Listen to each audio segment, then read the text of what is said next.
नमस्कार मित्रांनो, एड लागलं प्रेमाचं या मालिकेच्या आजच्या भागामध्ये जिजीला जेलमधनं सोडवण्यासाठी मंजिरीने मोठा निर्णय घेतलेला आपल्याला बघायला मिळणार आहे.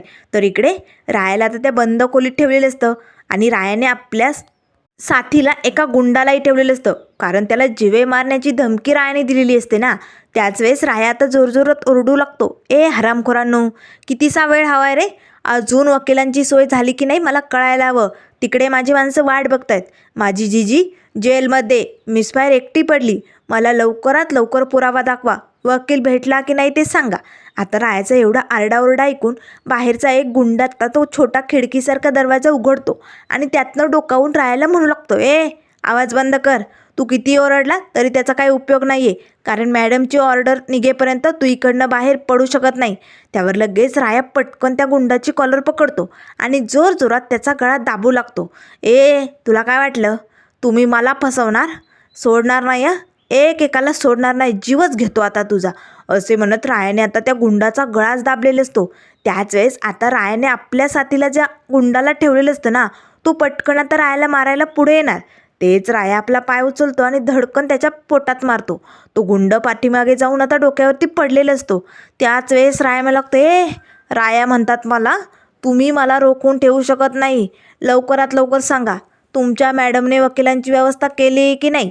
त्यावर लगेच तो गुंड मला लागतो, ए सोडा मला तू काही करू शकत नाही, सोड मला. हे बघ, मॅडमना जर कळलं ना तुझं काही खरं नाही. त्यावर लगेच आता राया मला लागतो, ए मला पुरावा दाखव. माझ्या माणसांचं काम झालं की नाही मला कळायला हवं, नाहीतर बघ सोडणार नाही मी तुला. त्याच वेळेस आता लगेच तो गुंड मला लागतो, ए मॅडमने तुझ्यासाठी वकील बघायला सुरुवात केली याची मेहरबानी समज. त्यावर लगेच राहायला लागतो, माझ्यावर मेहरबानी करताय तुम्ही?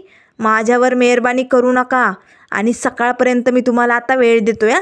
फक्त सकाळपर्यंत मला वकील भेटलाय की नाही याचा पुरावा आणून दाखवायचा, नाहीतर तुमचा हा माणूस जीवे गेलाच म्हणून समज. तूही गेला आणि तुझा हा माणूसही गेला.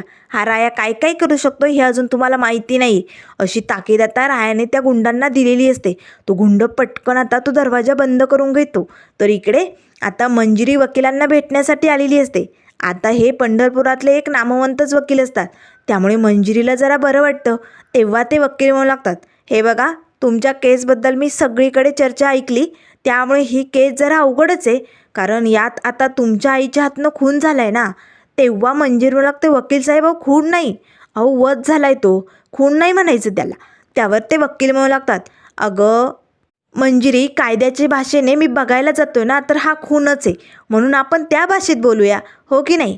तेव्हा मंजिरी म्हणू लागते, सर पण या सगळ्यात माझ्या जीजीची काही चूक नाही हो. तिला सोडवण्यासाठी मी खूप प्रयत्न करते, पण वकीलच भेटत नाही. त्यावर ते वकील म्हणू लागतात, काळजी करू नको मंजिरी, अगं माझं कामच आहे वकिली करणं, त्यामुळे मी ही केस लढायला तयार आहे. आता मंजिरीला आनंद होतो, कारण एवढ्या सगळ्या वकिलांनी नकार दिल्यानंतर हे वकील कुठे केस लढायला तयार झालेले असतात. मंजिरी लगेच आता त्या सरांना म्हणू लागते, खरंच तुम्ही माझ्या जीजीची केस लढाल? त्यावर ते वकील म्हणू लागतात, हो, कारण केस लढणं हे माझं कामच आहे आणि ते मला आवडतं. मी केस लढणार, पण हां, माझी फीज मला भेटली पाहिजे. त्यावर मंजिरी म्हणू लागते, भेटेल की, तुम्हाला तुमची फीज भेटेल, पण किती फीज द्यावी लागेल? त्याच वेळेस आता ते वकील साहेब म्हणू लागतात, 20 लाख रुपये. 20 लाख रुपये घेईल मी. आता 20 लाख रुपये ही रक्कम ऐकताच मंजिरीला मोठा धक्का बसतो. तेव्हा मंजिरी म्हणू लागते, एवढी मोठी रक्कम, 20 लाख? त्यावर लगेच ते वकील साहेब म्हणू लागतात, तशी केसही मोठीच आहे आणि अवघड आहे. या केसमधनं तुमच्या जीजीला बाहेर काढणं सोपं काम नाही, खूप गुंतागुंतीची झाली ही केस, पण तरीही ती केस लढायला मी तयार आहे. मग तुमची पैशाची तयारी आहे की नाही ते मला सांगा. जर तुम्ही पैसे देणार असाल तर लगेच बेल पेपर मी बनवतो आणि कारवाई करायला सुरुवात करतो. त्यावर लगेच आता मंजिरीला मात्र मोठं टेन्शन आलेलं असतं. नकार द्यावा तर दुसरा वकील नाही आहे आणि होकार द्यावा तर पैसे नाही आहेत, अशी गंमत आता तिची झालेली असते. पण जीजीसाठी मला काहीतरी निर्णय घ्यावाच लागेल, असे मनाशीच म्हणत आता मंजिरी लगेच वकील साहेबांना म्हणू लागते, ठीक आहे, तुम्ही पेपर तयार करायला घ्या, मी पैशांची व्यवस्था करते. त्यावर लगेच आता ते वकील साहेब म्हणू लागतात, ठीक आहे, तुम्ही 1 दिवसांची वेळ घ्या, तोपर्यंत मी पेपर्स रेडी करतो आणि मग तुमचा निर्णय करवा. पैशांची जमवाजमव झाली तर मला सांगा, मी लगेच जीजीला जेलमधनं सोडू शकतो आणि ही केस लढू शकतो. त्यावर लगेच मंजिरी लागते, चालेल, मी नक्कीच काहीतरी करते आणि पैसे घेऊन येते. असे म्हणत आता मंजिरी घरी निघालेली असते. तर इकडे आता वकील साहेब बेल पेपर घेऊन इकडे आता जिजीची साईन करण्यासाठी पोलीस स्टेशनला आलेले असतात. त्याच वेळेस कॉन्स्टेबल मॅडम येतात आणि जिजीला आवाज देतच म्हणू लागतात, उमाताई तुम्हाला वकील साहेब भेटायला आलेत. वकील साहेब भेटायला आलेत हे ऐकतात जिजीला धक्काच बसतो, कारण राया इकडे नाही आहे आणि वकिलांची काही सोय होत नाही. मग वकील कुठले आलेत मला भेटायला? आता जिजी लगेच पुढे येते. त्यावर लगेच आता ते वकील म्हणू लागतात, मी ॲडव्होकेट पवार. हे बघा उमाताई, मी तुमचं वकीलपत्र घेतलं आहे आणि मी तुमची केस लढणार आहे. त्यामुळे मला काही डॉक्युमेंट्सवर तुमच्या सह्या लागतील. तुम्ही कराल ना सह्या? त्यावर लगेच आता जिजी म्हणू लागते, तुम्ही कुठले आहात वकील? मला खरंच तुमच्याबद्दल काही कल्पना नाही आणि कोणी पाठवलं आहे तुम्हाला? त्यावर लगेच ते वकील साहेब म्हणू लागतात, तुमच्या मुलीने मंजिरीने. आणि हो, केस जरा अवघड आहे पण फीज जास्त आहे ना, त्यामुळे ही केस लढायला मी तयार आहे. आता मात्र जिजीला धक्काच बसतो, फीज जरा जास्त आहे म्हणजे? तेव्हा जिजी आता वकिलांना विचारू लागते, पंढरपुरात एकही वकील माझी केस घ्यायला तयार नव्हता, मग तुम्ही कसे तयार झाले आणि किती फीस देणार आहे मंजिरी तुम्हाला? त्यावर लगेच ते वकील साहेब म्हणू लागतात, 20 लाख रुपये. तुमची मुलगी मला 20 लाख रुपये फीस देणार आहे. मग आता 20 लाखांसाठी ही केस तर मी लढूच शकतो ना, त्यात काय अवघड? तेव्हा लगेच आता जिजीला मात्र 20 लाख ही रक्कम ऐकताच धक्का बसतो. तेव्हा जिजी म्हणू लागते, 20 लाख रुपये?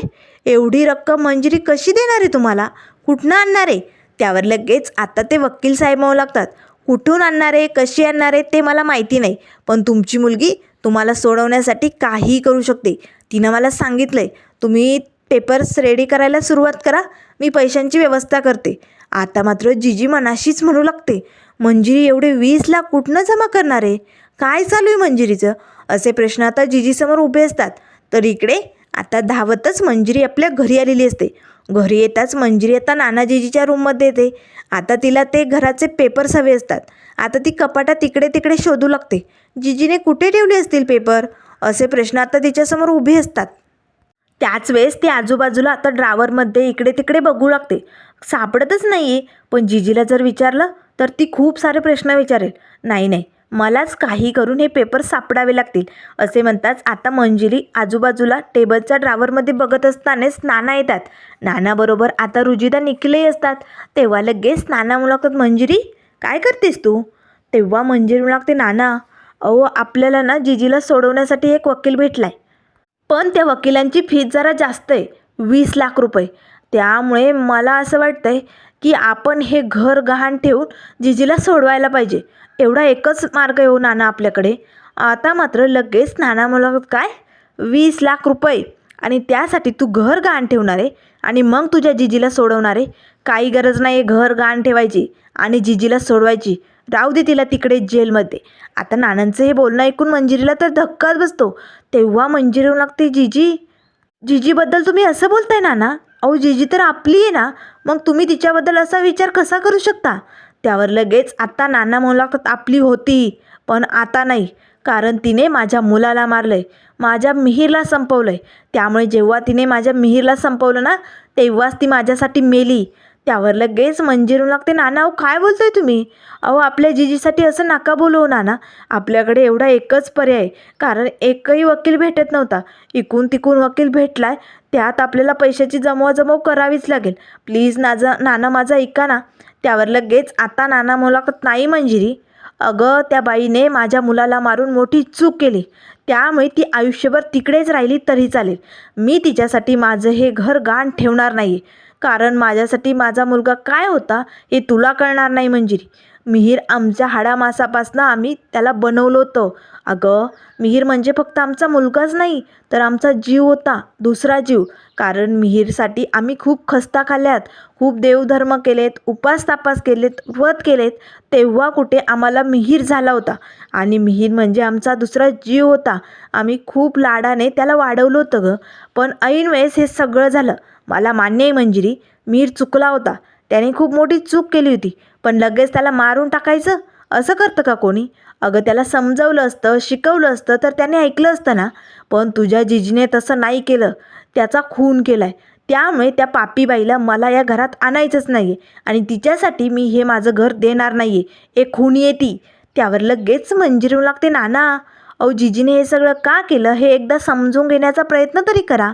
अहो मला आणि राहायला वाचवण्यासाठी जिजीने हा निर्णय घेतला आणि मिहीर कसा वागत होता हे बघत होता ना तुम्ही. मग तरी तुम्ही असं कसं बोलू शकता? जिजीला खुनी तुम्ही म्हणू शकत नाही आहे नाना. त्यावर नाना म्हणू लागतात, मंजिरी तुझी जिजी खुनी आणि तूही खुनीच झाली की. कारण तूही एकदा माझ्या मुलाला मारण्याचा प्रयत्न केलाच होता, पण त्यावेळेस नशिबाने तो वाचला. पण या बाईने त्याला जिवंत सोडलंच नाही, त्याला जीवे मारले. त्यामुळे मी आता त्या बाईसाठी काहीही करू शकत नाही. ती माझ्यासाठी मेली. तेव्हा लगेच आता मंजिरीला काय बोलावं काय करावं काही सुचत नाही. तेव्हा लगेच आता निखिल आणि रुजिदा नानांना समजवण्याचा प्रयत्न करतात. नाना हे बघा, ही वेळ आत्ता जिजीवरती राग काढण्याची नाही आहे हो. आत्ता आपल्याला काहीही करून जिजीला बाहेर काढावं लागेल. नंतर तुमचा राग तुम्ही जिजीवरती काढू शकता की नाही.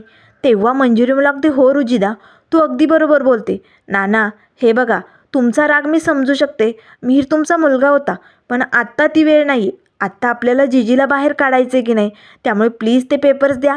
आता नाना लगेच मंजिरीचा हात पकडतात आणि ओढतच तिला हॉलमध्ये घेऊन येतात आणि जोरात तिला धक्के मारून आता ढकलतात. त्याच वेळेस पुढे शशिकला येते.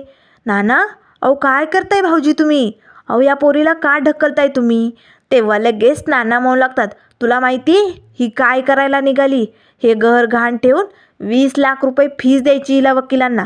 तेव्हा रुजिदा म्हणू लागते, हो मम्मी, अगं वकील भेटले जिजीला, पण 20 लाख रुपये फीज आहे त्यांची आणि त्यासाठी मंजूने हे घर गहाण ठेवायचा निर्णय घेतलाय. पण नाना तिला पेपर्स देतच नाही आहे. त्यावर लगेच नाना म्हणू लागतात, कसे देणार मी पेपर्स? नाही देणार. त्या बाईने मोठी चूक केली आणि मी तिला सोडवण्यासाठी माझं घर गहाण ठेवणारच नाही. आणि ही शशिकला कशाला हो म्हणेल? अर्धं घर तिच्या नावावरती आहे ना, ती कशाला सही करेल? जमणार नाही. त्यावर लगेच शशिकला म्हणू लागते, आणि केलीच मी सही तर? आता मात्र नानांना धक्का बसतो, कारण शशिकला सही करायला तयार आहे. तेव्हा नाना म्हणू, शशिकला अगं आजवर मंजिरीच्या वाईटावरती उठलेली तू, आणि आज तू तिला मदत कशाला करशील? मला माहिती तू सही देणारच नाही. तेव्हा लगेच शशिकला म्हणू लागते, भाऊजी तुम्ही जे काय बोलताय ते अगदी बरोबर आहे. मंजिरीचं वाईट व्हावं, तिचं कधीही चांगलं होऊ नये. सतत मी तिच्या मागावर होते, तिला त्रास देत होते, तिच्यावरती बोटं मोडत होते, कट कारस्थानं रचत होते. मी मान्य करते, मी आजपर्यंत मंजिरीला फक्त त्रासच दिला आहे आणि माझ्यामुळे तुम्हा सगळ्यांनाही त्रास झाला आहे. पण मी आज देवाची शपथ घेऊन सांगते, मी खरंच जर जाऊबाईंना सोडवायचं असेल ना तर मंजिरीला मदत करायला तयार आहे. मंजिरीला 20 लाख हवेत ना? मंजिरी तू हे घर गहाण ठेव, 20 लाख रुपये मिळव, आणि जर पैसे कमी पडत असेल तर वरचे पैसे मी द्यायला तयार आहे. पण मी तुझी साथ देणार आहे मंजिरी. आता मंजिरीला धक्का बसतो. त्यावर लगेच नाना म्हणू लागतात, शशिकला थांबव तुझी ही सगळी नाटकं. आजवर तू काय काय नाटकं केली ना मंजिरीला त्रास देण्यासाठी, हे आम्हाला चांगलंच माहिती. त्यामुळे बंद कर हे सगळं. त्यावर शशिकला म्हणू लागते, मला माहिती तुमचा माझ्यावरती विश्वास बसणारच नाही, कारण एक नंबरची नीच नालायक कपटी बाई आहे मी. मुळात म्हणजे असं समजा, एखाद्याच्या तिरडीवरचं लोणी चाटून खाणारी बाई आहे, असंही समजा तुम्ही. आहेच, मी तशी आहे होते. पण आज मी खरंच मनापासून म्हणते, मला मंजिरीची मदत करायची. कारण जाऊबाईंना सोडवण्यासाठी ही पोरगी एवढं सगळं करते का, आणि कशासाठी आणि कुणासाठी? भाऊजी अहो तुम्ही आज तिला एवढं बोलतायत, पण या पोरीकडे बघा भाऊजी. अहो काय तिचं आयुष्य. आजवर मी मंजिरीचं आयुष्य खराब व्हावं, उद्ध्वस्त व्हावं, तिचं वाटोळं व्हावं एवढाच विचार करत होते. पण आज या पोरीकडे बघून मला खरंच वाईट वाटते नाना. अहो बघा ना, हिच्या हातात काहीच नाही आहे. मोकळी रिकामी मूठ आहे या पोरीच्या हातात. कसं आहे, तरीही हार मानायला तयार नाही आहे, लढायला काहीही करायला तयार आहे. बघा आज जाऊबाईंसाठी ती एवढ्या खस्ता खाते का? कुणासाठी? खरी आई आहे तिची? नाही ना भाऊजी. अहो खऱ्या आईसाठी एवढं कोणी करणार नाही, एवढं ही पोरगी त्या जाऊबाईसाठी करते. अहो काय ती, कोण लागते जाऊबाई तिची? 1 दिवसाची सासू?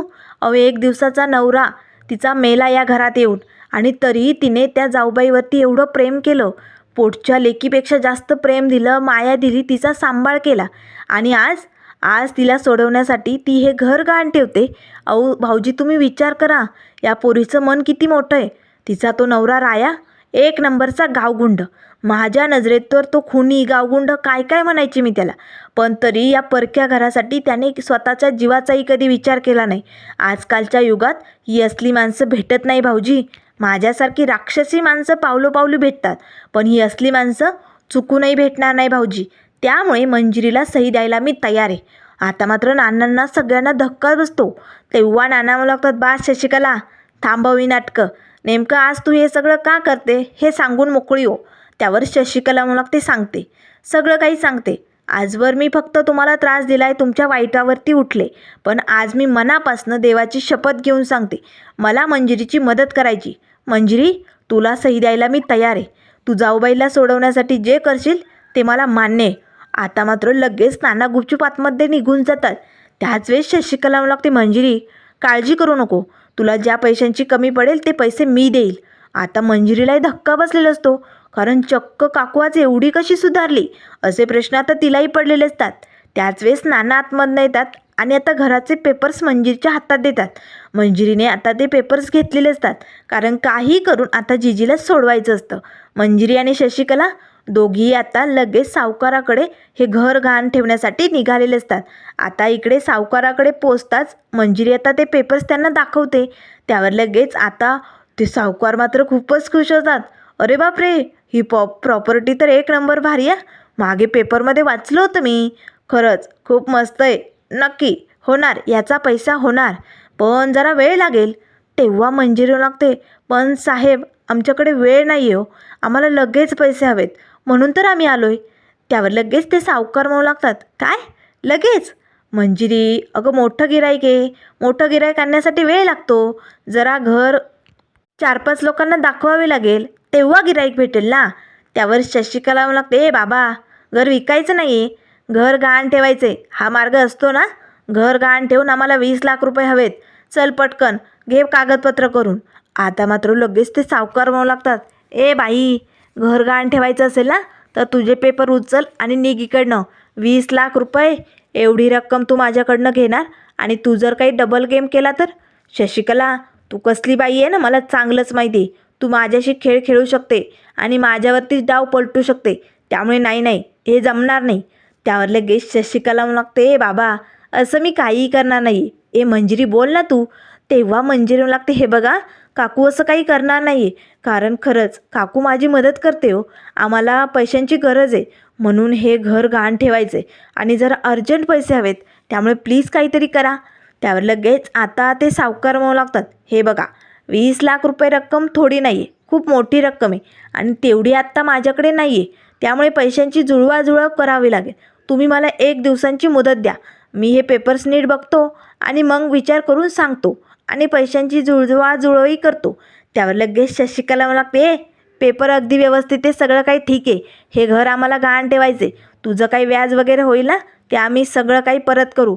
त्यामुळे लवकरात लवकर पेपर कर, बोल पटकन."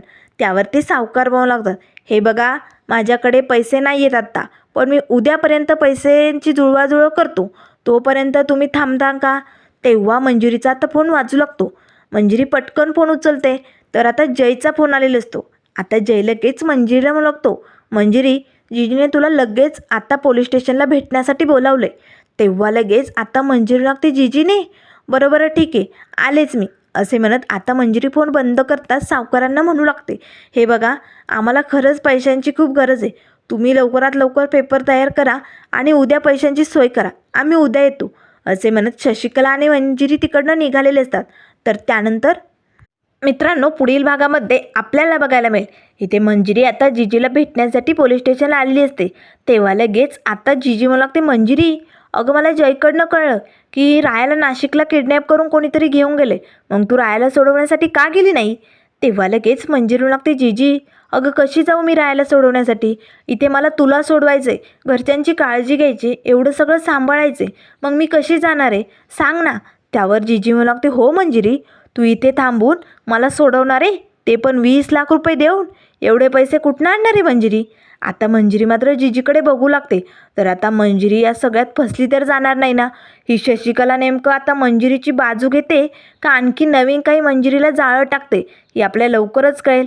त्यामुळे मित्रांनो, अशाच मालिकेंच्या अपडेट पाहण्यासाठी चॅनलला लाईक करा, सबस्क्राईब करा. व्हिडिओ पाहिल्याबद्दल धन्यवाद.